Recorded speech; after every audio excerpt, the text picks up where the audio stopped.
5 Facts about Adolf Hitler.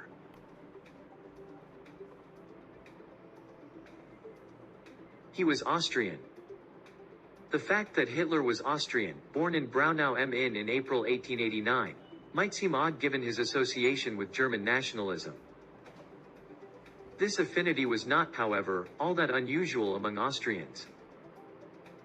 Influenced by the tutelage of his high school teacher, Leopold Poch, who had strong German nationalist sensibilities, and also taught Adolf Eichmann, Hitler grew to despise the Austro-Hungarian Empire and express loyalty only to Germany.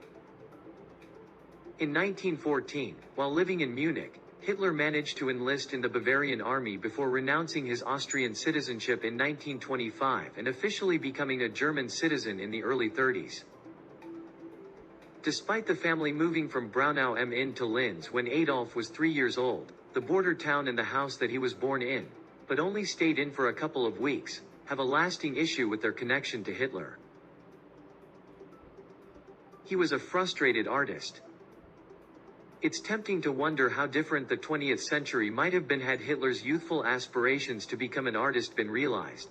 He twice failed the entrance exam of the Academy of Fine Arts in Vienna, in 1907 and in 1908, when it was noted that, though he had some talent for architectural draftsmanship, his human figures lacked detail and character.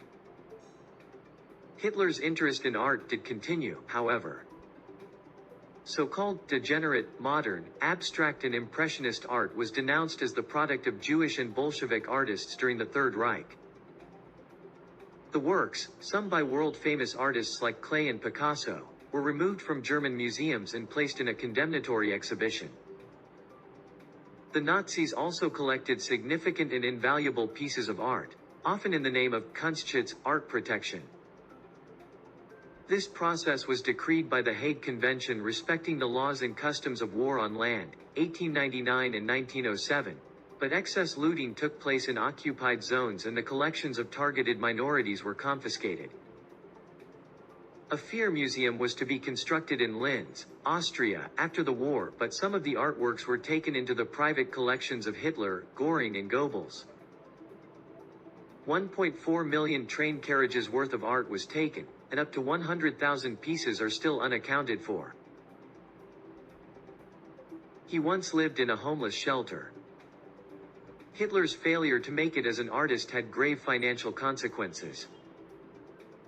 Having had little success selling his paintings, postcards and advertisements, his financial resources were so seriously diminished that he lived in a homeless shelter in Vienna in December 1909.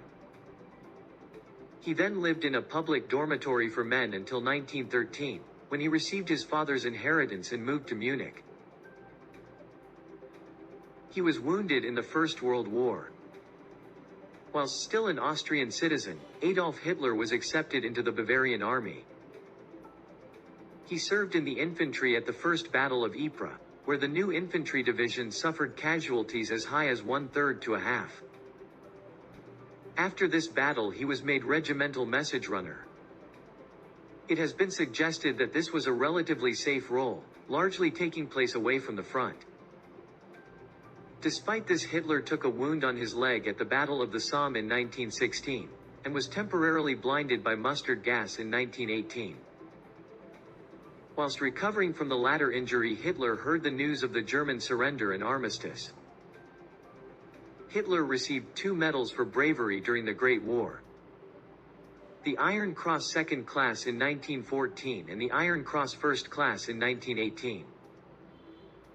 It is alleged that this second award resulted from his prolonged time amongst higher ranks at the headquarters as a runner. He served time for high treason. 2 days after a failed coup by the Nazi Party in 1923, remembered as the Beer Hall or Munich Putsch, Hitler was arrested for treason for his leading role. Hitler was tried by judges sympathetic to his beliefs and given a 5-year sentence with no forced labor and the right to regular visitors.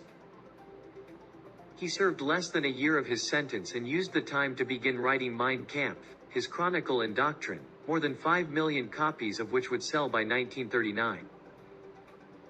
Hitler's trial was highly publicized, and he used it to propagate his ideas of right-wing nationalism, and to blame Germany's post-war problems on Jews, socialists and the French.